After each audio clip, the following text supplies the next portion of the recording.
Hey guys welcome to N studio. So நம்ம தளபதி விஜய் அவரோட ஜனநாயகன் படத்தோட ஆடியோ லான்ச் நேற்றுக்கு சீரும் சிறப்புமா சூப்பராக முடிஞ்சிச்சு. ஸோ தளபதி விஜய் அவர்கள் பேசின ஸ்பீச் எல்லாம் கேட்டிருப்பீங்க. நம்ம சேனலில் நான் வீடியோ போட்டாச்சு. ஸோ போய் பாருங்க. ஸோ இப்போ இந்த படத்தை பற்றி படத்தோட டேரக்டரான ஹச்சி வினோத் அவர்கள் ஒரு சில ஸ்பீச் கொடுத்திருந்தாரு. ஸோ அதை பற்றி தான் இந்த வீடியோல டீட்டெயிலாக பார்க்க போகிறோம். So first of all our என்ன சொன்னார் அப்படின்னா, இந்த படத்தை பற்றி நிறைய பேருக்கு ஒரு சில டவுட்ஸ் இருக்கு. என்ன அப்படின்னா, இந்த படம் ஒரு ரீமேக் படம் அப்படின்ற மாதிரி நிறைய பேர் சொல்லிட்டு இருக்காங்க. ஸோ உண்மையிலுமே இது ரீமேக் படமா அப்படின்னு கேட்டீங்கன்னா கண்டிப்பாக கிடையாது. இந்த படம் வந்து தளபதி விஜய் அவருடைய படம். ஸோ முழுக்க முழுக்க என்டர்டைன்மெண்ட்டாக இருக்கும். ஸோ முழுக்க வந்து ஃபேமிலி ஆடியன்ஸ் உள்ள வர மாதிரி இருக்கும். ஸோ படத்தை வந்து அந்த மாதிரி எடுத்திருக்கோம். ஸோ எல்லாருமே கொண்டாடுற மாதிரி இருக்கும். ஸோ இன்னும் டீட்டெயிலாக நான் சொல்லணும் அப்படின்னா, அதாவது நான் சொல்றேன். ஸோ ஹச்சினோத் அவர்கள் சொல்லல. ஸோ பாட்டு வேணுமா பாட்டு இருக்கு, டான்ஸ் வேணுமா டான்ஸ் இருக்கு, மாசு வேணுமா மாசு இருக்கு அப்படின்னு சொல்லிட்டு எல்லாமே இருக்கும் அப்படின்ற மாதிரி ஹச்சினோத் அவர்கள் சொல்லியிருக்காரு. அண்ட் இதை தாண்டி இன்னொரு விஷயம் சொன்னாரு. ஸோ ஜனநாயகனுக்கு முன்னாடி வருது பின்னாடி வருது நடுவில் வச்சு தட்டிடலாமா அப்படின்ற மாதிரி நினைச்சிட்டு இருக்காங்க ஒரு சில பேர். ஸோ அப்படி எல்லாம் முடியாது, இது தளபதி ஐயா படம் அப்படின்ற மாதிரி சொல்லியிருக்காரு. அண்ட் இதுக்கப்புறமா ஹச்சினோத் அவர்கள் முக்கியமா சொன்ன ஒரு விஷயம் என்ன அப்படின்னு பாத்தீங்கன்னா, இந்த படத்தோட கடைசியில வந்து எல்லாரும் அழுவ வைக்கிற மாதிரி சீன்ஸ் இருக்கும் அப்படின்னு சொல்லிட்டு இருக்காங்க. சோ அப்படிலாம் கிடையாது. சோ ரொம்பவே யோசிக்க வைக்கிற மாதிரி ஒரு சீன் இருக்கும். ரொம்பவே வந்து இம்பாக்டா இருக்கும் அப்படின்ற மாதிரி சொல்லியிருக்காரு. சோ லாஸ்ட் சீன்ல இந்த மாதிரி கண்கலங்கிற சீன்லாம் இருக்காது. ஏன் அப்படின்னா தளபதி விஜய் அவர்களுக்கு எண்டே கிடையாது அப்படின்ற மாதிரி சொல்லியிருக்காரு. சோ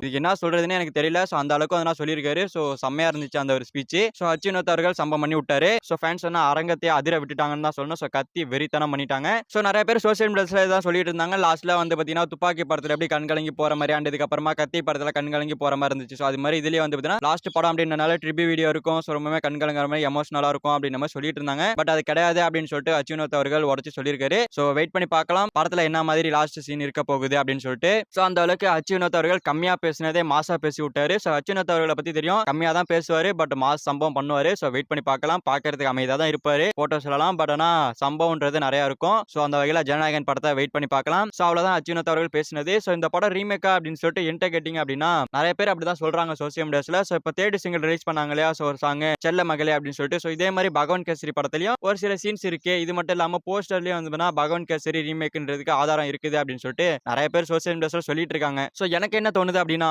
நம்ம ஹச்சினோத் அவர்கள் எழுதுனதும் அந்த பகவான் கேசரி படத்தோடைய கதை ஒரே மாதிரி இருந்திருக்கலாம். ஒரு சில சீன்ஸ் ஒத்து போறதுனால மேபி அந்த பகவான் கேசரி டீம் வந்து ஏதாவது படம் ரிலீஸ் பண்ணும்போது சிக்கல் கொடுத்துடலாம். ஸோ அதனால ரீமேக்கை வாங்கி வச்சுப்போம் அப்படின்னு சொல்லிட்டு ஒருவேளை வாங்கியிருப்பாங்களோன்னு தோணுது. ஸோ அப்படியே இருக்கும்னு நினைக்கிறேன். ஸோ நிறைய சீன்ஸ் ஒத்து போகுது. ஸோ மூவி டீம் வந்து இந்த ஒரு படம் பகவான் கேசரி படம் தான் அப்படின்னு சொல்ற மாதிரி தான் ஒவ்வொரு போஸ்டர் ஒவ்வொரு சாங் ரிலீஸ் பண்றாங்க. மேபி இது பகவான் கேசரி ரீமேக் தான் அப்படின்னு சொல்லி நம்மள நம்ப வச்சு படத்துல வேற ஏதாவது ட்விஸ்ட் பண்ணி வேற ஏதாவது சம்பவம் பண்ணலாம்னு இருக்காங்களோ என்னமோ தெரியல. மேபி இருக்கலாம். சோ லட்டுல வச்சேன்னு பார்த்தியா தாஸ் நட்டுல வச்சான் அப்படின்ற மாதிரி நம்ம ஹச்சினோத் அவர்கள் லாஸ்டா டயலாக் பேசிட்டு போனாலும் போலாம். சோ அந்த மாதிரி இருக்கிறதுக்கான வாய்ப்புகள் இருக்குது. சோ இதனால தான் கேவின் ப்ரொடக்ஷன் ரீமேக் ரைட்ஸ் அப்பவே வாங்கிட்டாங்க போல இருக்கு. சோ எந்த ஒரு பிரச்சனையும் லாஸ்ட் பிலிம் லாஸ்ட் படம் அப்படின்றனால லாஸ்டா எந்த ஒரு பிரச்சனையும் வந்துடக்கூடாது, நீட்டா இருக்கணும் அப்படின்றதுக்காக பக்காவா பிளான் பண்ணி ரீமேக் ரைட்ஸ் வாங்கியிருக்காங்க. சோ அந்த வகையில நல்ல விஷயம் தான். சோ இந்த ஜனநாயகன் படம் பகவான் கேசரி ரீமேக் கிடையாது. சோ ஒரு சில சீன் மட்டும் தான் ஒத்து போகும். சோ அதை நம்ம வெயிட் பண்ணி பார்க்கலாம் படத்துல. ஓகே ஃப்ரெண்ட்ஸ், நம்ம தளபதி விஜய் அவரோட ஜனநாயகன் படத்தோட ஆடியோ லான்ச்ல பேசின ஹச்சினோத் அவர்கள் இந்த ஜனநாயகன் படம் ரீமேக் கிடையாது அப்படின்ற மாதிரி பேசியிருக்காரு. சோ இதை பத்தி உங்களோட ஒப்பீனியனை கமெண்டா சொல்லுங்க. சோ இந்த வீடியோ பிடிச்சிருந்தா லைக் பண்ணிட்டு இந்த மாதிரி தமிழ் சினிமால இருக்கிற மூவிஸ் அப்டேட்ஸ் தெரிஞ்சுக்க நம்ம சேனல் சப்ஸ்கிரைப் பண்ணி சப்போர்ட் பண்ணுங்க. ஓகே, தேங்க்யூ ஃபார் வாட்சிங். அடுத்த வீடியோல பார்க்கலாம். தேங்க்யூ.